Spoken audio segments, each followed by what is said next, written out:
Daniel Goldberg, aujourd'hui député de Seine-Saint-Denis et militant depuis quelques années.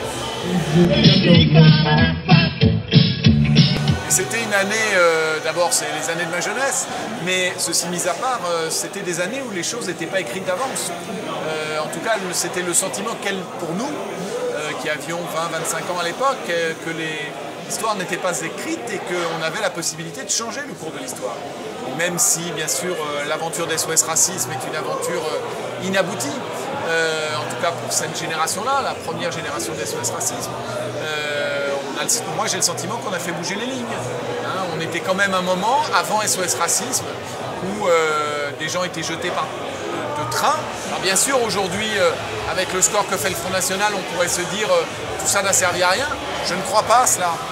Je crois qu'on a infusé un certain nombre de valeurs dans la société française et toutes celles et tous ceux de notre génération qui ont un jour porté un badge, sont venus à un concert, ont participé à une marche de près, de loin, etc., ont vécu cela et ont quelque part cela dans la tête. Il y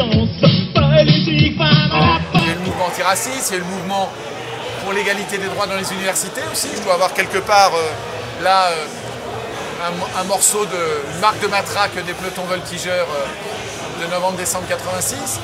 Et plus sérieusement, c'était une période où c'était moderne d'être pour l'égalité des droits. Et c'est sans doute ce combat-là qu'il faut que la jeunesse d'aujourd'hui reprenne. Je ne dis pas que nous, on est à jeter complètement, mais clairement, c'est un combat que la jeunesse doit prendre à son compte aujourd'hui, avec des formes nouvelles, avec des mots d'ordre peut-être actualisés, mais enfin avec des valeurs qui sont les mêmes. Parce que ceux qui regardent passer l'histoire ne sont jamais dans le train de l'histoire.